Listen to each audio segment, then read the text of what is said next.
Aaron.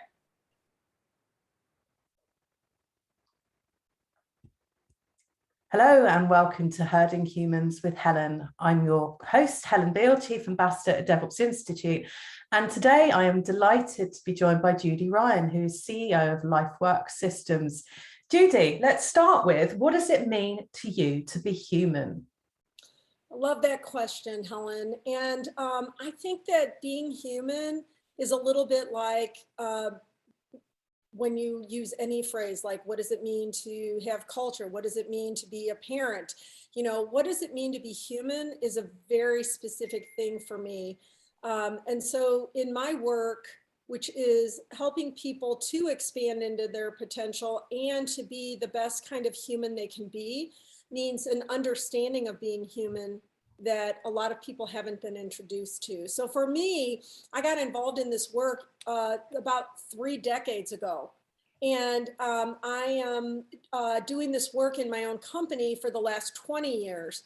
And so what it means to be human to me is to really choose and create the conditions that bring out the best in me and that help me live by purpose and values. And my purpose, just to introduce myself to this, is to create a world where people love their lives. And that's kind of my guiding star, so that when I'm having a hard day, I can look up instead of down. So being human is taking responsibility for my mood, my belief system, my behaviors, and what I'm creating in the world. We're totally on the same page with that. It's kind of, I think, being human, we have the burden and the gift of consciousness, and it's wonderful to be alive and to be able to acknowledge it and to be surrounded by so much opportunity, but it can be quite overwhelming, I think, at times as well. And I think it wouldn't be unfair to say that you and I probably were born into quite privileged conditions compared to many humans in the world, and that gives you a little bit of extra burden sometimes. You know, it's not just about survival for us, it's actually the riches that we can tap into ourselves, and then also questions about how to redistribute some of those riches or that wealth or that knowledge or that education or that learning in a way that benefits the wider human population. But yeah, we're so aligned. I have a little saying about getting up every day and being the best that I can be, or doing the best that I can do that day, and that's kind of, I just try and live moment by moment in that respect.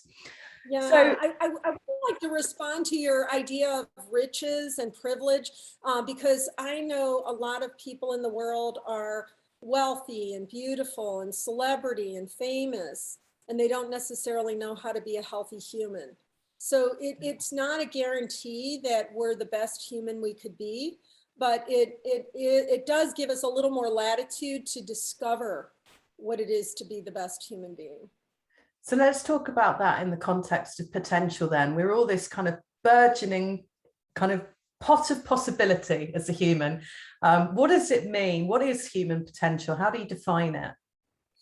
What I defined as human potential is, what is the understanding of what brings a person into their fullest potential? And so a lot of us have been raised up and, you know, in our childhoods, in our workplaces, in ways that have been sold to us about what it means to expand into human potential, but they're not necessarily getting that result. So for me, what it means to expand into human potential is to understand what are the conditions that allow us to. So we use the psychology of Alfred Adler, which is all about understanding enough about our individual psychology so that we can recognize what conditioning and ways of operating have diminished our expanding human potential. So Adler believed in, we're born into feeling inferior. I mean, think about it. We're babies. We have to depend on people to, you know, for our survival. So how do we transfer into being people that manage our own survival? Because if we don't, we continue to believe that we are small and unworthy or inadequate. And that leads to a whole different pathway to human potential than if we are helped to overcome that. So it's a complex thing to some extent, but it's not overwhelmingly complex, of understanding how do we move out of inferiority complex into a state of belonging and significance where we are now in a position to expand into potential. I think there's another element of this as well. You talked about that early childhood part of being a human. If we think of that life journey, what happens next as we go to school, and we're very much judged in a lot of schooling, I think, particularly in the Western world, on our academic performance. So it's all about exam results and how we perform in tests. And then we leave education and we go into the workplace. And I don't think there is a very strong culture, particularly in our DevOps workplace or our IT technology or information technology workplace, to really have conversations about what it means to develop further as a human and what these potential elements are. Do you see that as well? There's kind of childhood, education, workplace. Yes, 100%. And a lot of people don't want to look at the way that we even raise children, because they can't they don't connect the dots between those systems perpetuating all the way into adulthood and into the workplace. So as an example, we mean well when we're trying to raise people into good citizens. But what we do is we use a lot of external motivation and control, which actually diminishes a sense of self. And we don't make the connection between using control models and how that diminishes a person's ability to be as powerful and as intentional with their lives. And so a lot of times what we're really showing people is that the core of expanding human potential is challenging the sacred cows that we use in families. Like we use things like do it or I said so, or I'm a parent first and then a friend, which is basically saying, if you don't control yourself, I'm going to control you. Instead of saying, I'm going to be your friend, but as your friend, I'm going to teach you how to pick up responsibility for your life. And we use a lot of things like dangling carrots and judging people, positive and negative, like, Helen, I'm so proud of you, which now makes you trying to please me. Or Helen, I'm so disappointed in you, which makes you feel like I've got to, please you in some way so that you're not disappointed in me. Or even when we pamper and spoil people. So we're really doing things that actually diminish expanded human potential, but we don't understand it because we think we're being good parents or good educators and good bosses. And we don't ever really challenge those sacred cows. And I feel like we're almost going to go naturally into conversation about nature and nurture. So we've just talked about nurture, lots of ways that we treat other humans, but of course we are all unique individuals that are born in with some kind of genetic coding that determines our personality or our potential as well. So I think this might lead us into extrinsic and intrinsic motivations also. So let's start by, are we all reaching our potential? Big question. How do we feel about that? The metrics show that we're not. That's why we have over 70% of the workforce in most companies actively disengaged and disengaged. That's a really startling, costly number. Equally, we have about 60 to 70% people that are being reincarcerated in prisons. So our track record in really expanding into the best of our potential is pretty dismal. And so when I talked about the control models, what do you do instead of that? A lot of people like the control models because they look like they work. Just like if I put a gun to your head and said, do it or else, you'd probably do it. Or if I bribed you enough, you might do it. But what we don't realize is the cost to our expanded potential by using those techniques. So Adler called that spitting in your soup. So we put that very ugly image of a picture of somebody spitting in somebody's soup. And what that means is how you have to take something that appears to be wholesome and make it so that it's not so wholesome, so that people are willing to let go of the control models and move into developing people into personally responsible people. And by that, just so you know, a couple examples, when my kids were little, which I had 5 kids, by the time they were 4 years old, they knew how to run a family meeting. by the time they were between 5 and 11, they knew how to go to the grocery store with hundreds of dollars and shop without us adults present. And those are just two examples of us consciously using techniques so that they felt empowered, lovable, connected, and contributing, and felt a healthy sense of belonging and significance. So we're either diminishing those sense of belonging and significance, or we're feeding the sense of belonging and significance. And so in my childhood, as loving as it was, as affectionate as it was, my parents didn't have that awareness. And so I felt like I didn't even know how I belonged and had significance in a way that was my own. So I hope that kind of answers what you're saying. Being human and expanding into potential is very tied to the conditions that we experience. Yeah, I completely get that the models that we experience in one part of our lives reflect and direct models in the other part of our life. And in fact, I talk about my self-proclaimed mission of bringing joy to work. I don't see why work is that separate from other parts of our life. It's all our life. And I've never enjoyed people talking about work-life balance, because work is a big part of most people's lives. So I feel that it should be something that people get lots of pleasure from. So I get the models work across. Now, this herding humans with Helen, we're talking about human aspects in the workplace, and I can see maybe a problem here. I need your insights into whether it is a problem. We've got 70% of the workplace disengaged in a typical organisation. Now, an organisation has a strategy and a vision that's normally led by leadership, so an organisational purpose. How do we align that purpose with the people so that they feel personally engaged with the organisational purpose? Is that key to unlocking the potential, or are they at odds with each other? Well, purpose is key, but a lot of people don't even understand what a good purpose is.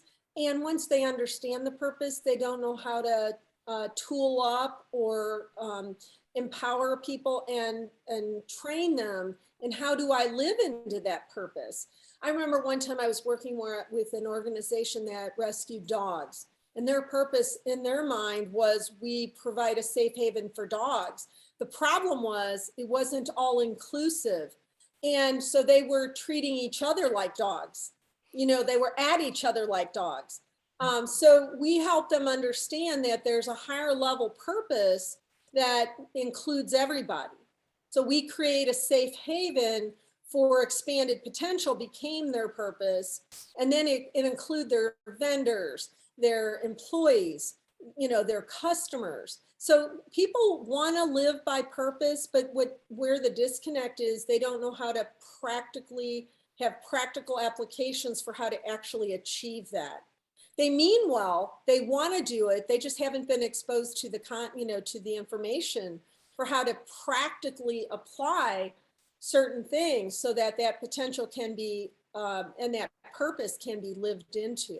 Does that make sense? Completely. And this practical application is so important. We talk about it such a lot in DevOps and sort of practices, and we talk about outcomes, and we talk about measurement and metrics. So I'm wondering, is it possible to achieve 100% potential or even exceed that? How do we measure it? Are there other metrics other than the amount of people that are saying they're disengaged? How do we measure our progress as individuals and organizations on this journey to fulfill potential?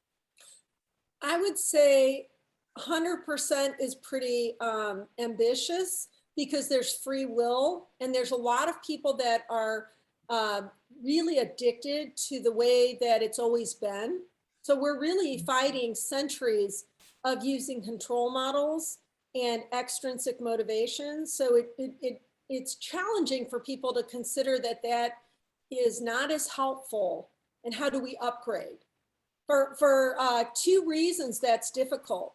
People don't want to go out of their way to change, and they feel like it's a strike at their actual identity to change the way that they do their human systems. And it's really ironic, because we wouldn't balk at upgrading our phones, for example, or our PCs.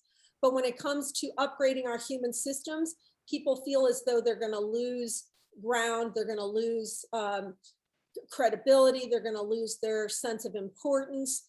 And yet, to upgrade our human systems creates an incredibly masterful and effective and proud set of leaders. So there's a lot to do with free will in recognizing what needs to shift and then choosing to commit to that.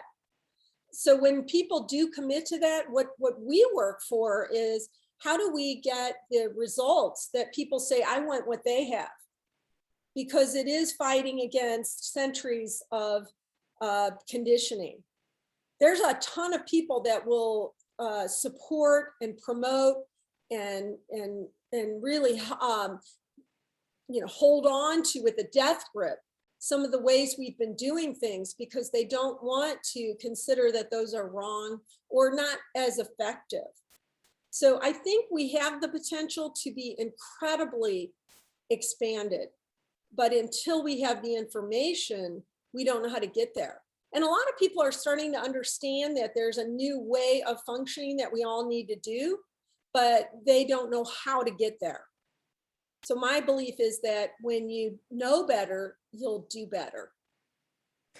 There's a lady called Britt Andrietta. I don't know if you've come across Britt. She's used to work at LinkedIn, Chief of Learning. She's written a few books. One of them is called Wired to Resist, and she researches neuro research quite a lot. And there's a lot in there. When you say about hundreds of years, it's kind of thousands, maybe tens of thousands of years. We're actually evolutionary or biologically wired to resist change because it's dangerous and scary. There was a cartoon I used to use a lot when I was consulting, when I was trying to talk to people about adopting DevOps and it being organizational change. And you'd say, the first cartoon is, who wants change? And everyone puts their hands up because it sounds good. And then you go, who wants to change? And nobody's got their hand up because they're all like, I don't want to change, and I'm as fine as I am.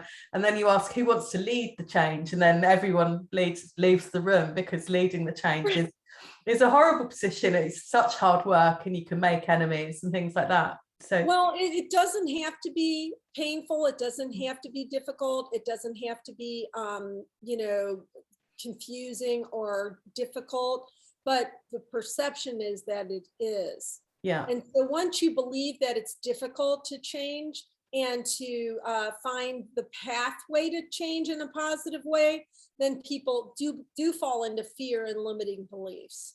So the real challenge is, how do we help them understand how to go through the change process and to recognize that it works.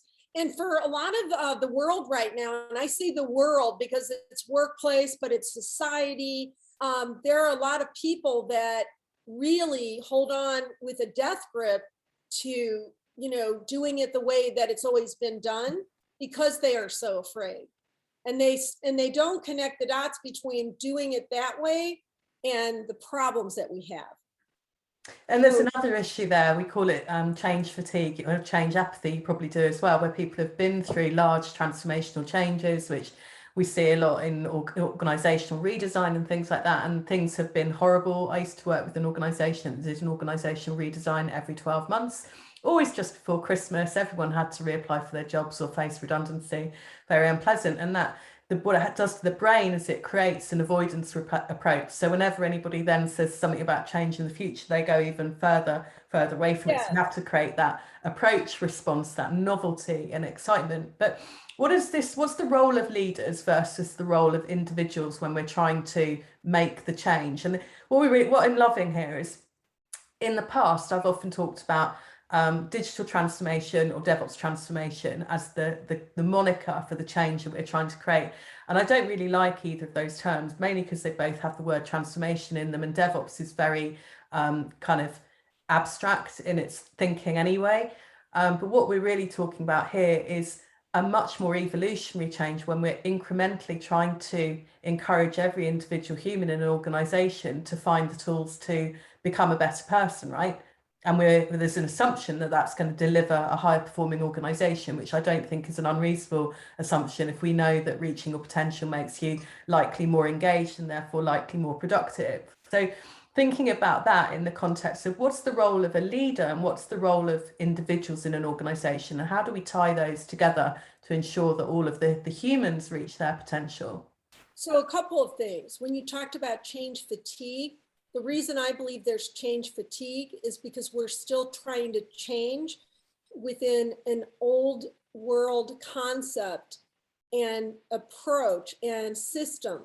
And so it does feel defeating because you're trying to change, but you're changing within these constrictions that diminish people's sense of self and their sense of celebrating their power and knowing how to use it effectively. So once you understand that model to do the change process in, there's an excitement, there's a passion, and there's a hope that comes with it. And what the leaders need to do is they need to understand the evolution of culture transformation. And I know you don't like that word, but I'll call it culture evolution. Most people are not familiar with where culture is evolving.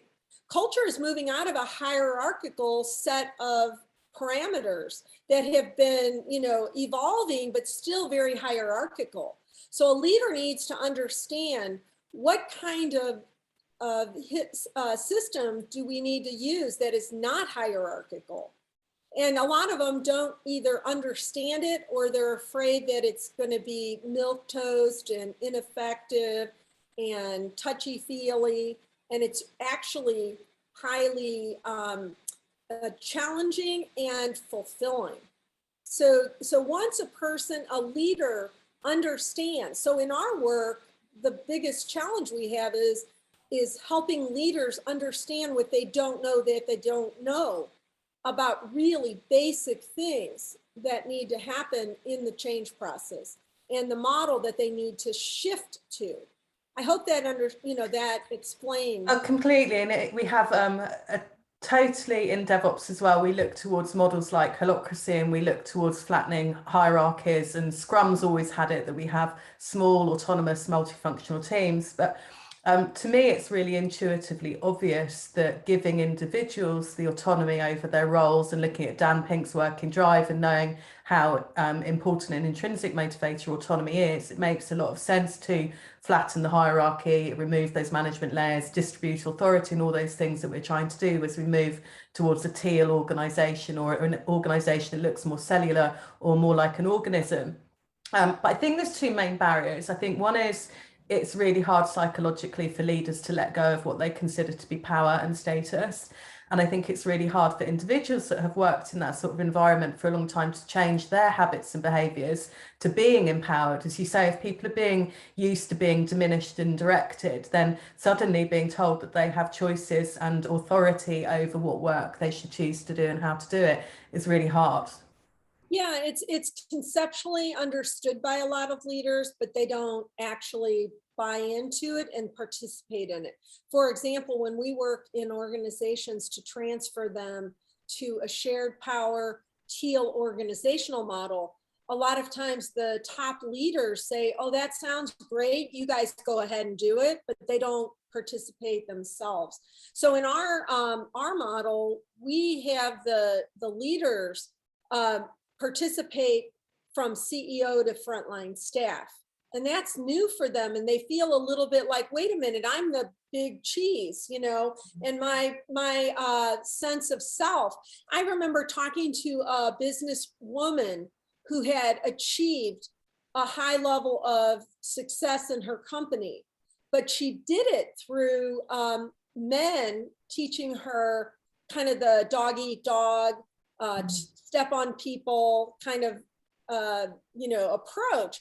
And after talking with me, she understood what that was costing the people below her, but she was really unwilling at this point to do it differently, even though she has the position and the power, because she's already arrived and she doesn't want to put that at risk.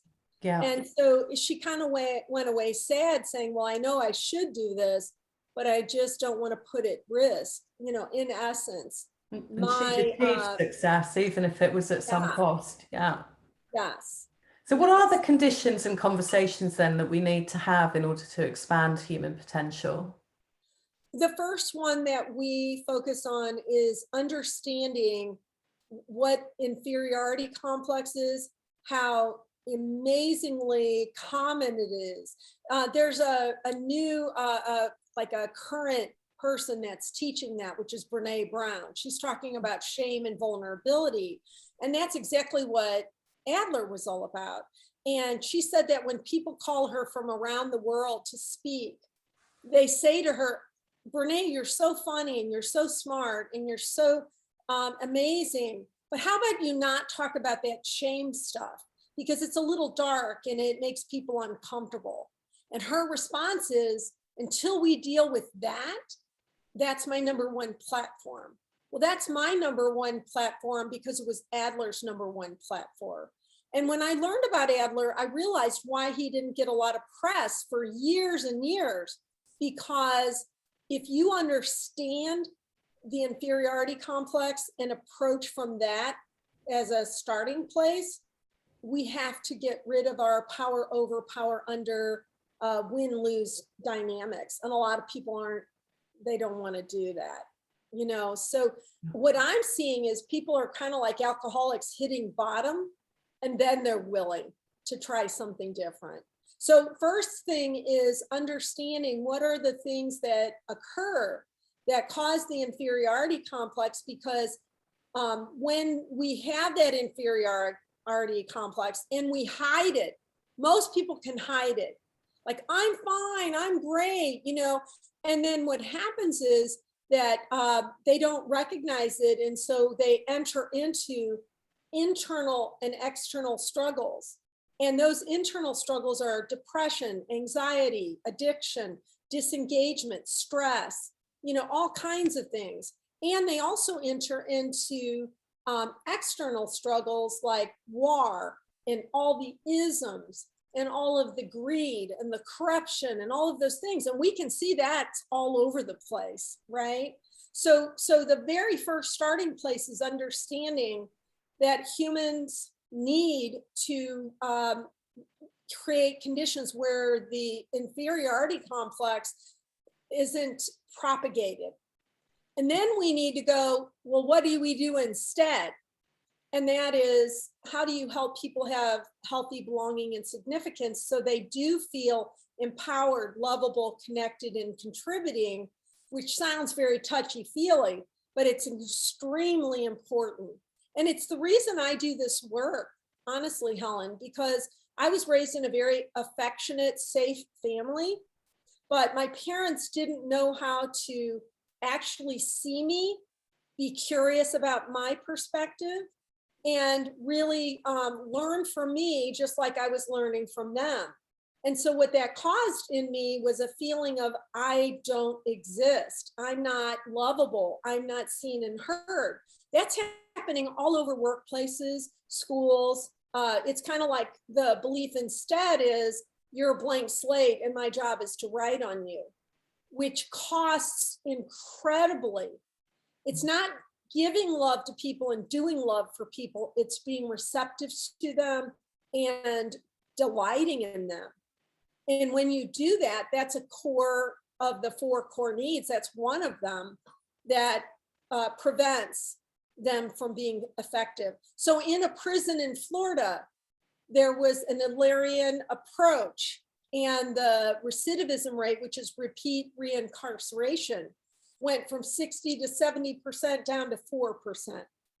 So if we can create that, we in a prison with hardened criminals, and part of it was that the people working with the criminals went in and said, you're no different than me. Take yourself out of the monster box. We all want these 4 core needs. You just thought the only place you could get them in is in a game. And you were willing, they were so important to you that you were willing to override your conscience and your fear of imprisonment, because that's how important those were. So what if we help you get those 4 core needs met without having to do those things to get them? Recap those 4 core needs for the audience. What's that? Recap the 4 core needs for the audience. Feeling that you're empowered. Like, think about a lot of minorities and a lot of, people around the world. They don't feel empowered. They feel dominated and coerced. And then lovable is not doing things for people. It's seeing them and delighting in them and being curious about them. I remember going to a therapist in my mid-20s, and I was depressed and had anxiety. And I said to my therapist, why do I keep having this dream that I'm walking around my house of origin and there's nobody there? And there were 8 of us. And he said, because intellectually and emotionally, there's nobody there for you. And it really made sense to me. And it's really a keystone of why I do the work that I do, because it's a subtle thing, but it's extremely destructive and discouraging.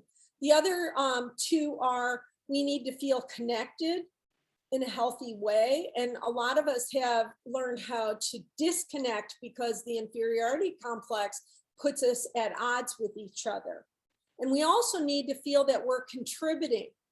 And that's another really big one, because people want and need to contribute, but because we're in so much inferiority complex, we don't ask for contributions. And so people are frustrated in that, or, in deficit around contributing.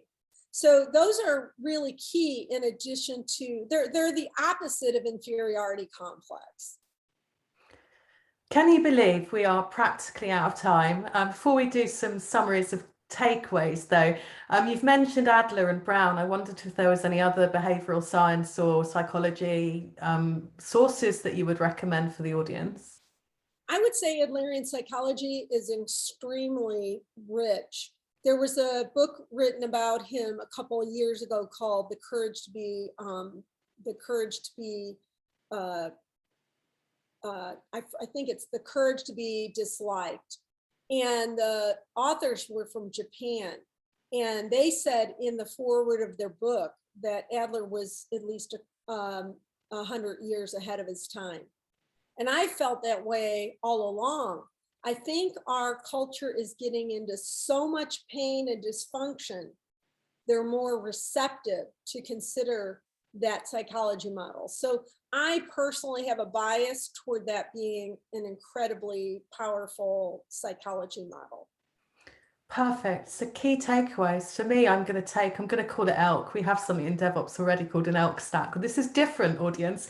This is the core conditions you need to create in order to drive the behaviors that will get you engagement and get your people happy.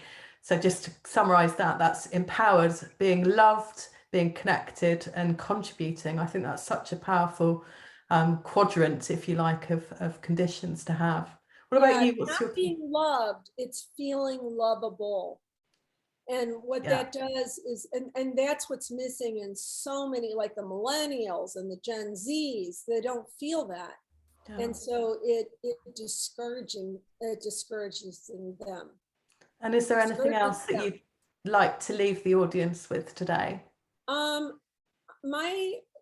The biggest thing I could leave for you is that there is a hopeful path, and be excited after this conversation to really consider it. Yeah, be hopeful. That's such a big one. Yeah, because maybe you didn't know what you didn't know. Yeah. Wonderful. Thank you so much, Judy. It's been a pleasure chatting with you as always. Thank you, audience, for tuning into Herding Humans with Helen, and we'll see you next time. Thank you, Helen. I appreciate the questions and your understanding of them. Thank you. It's been a pleasure. Same here.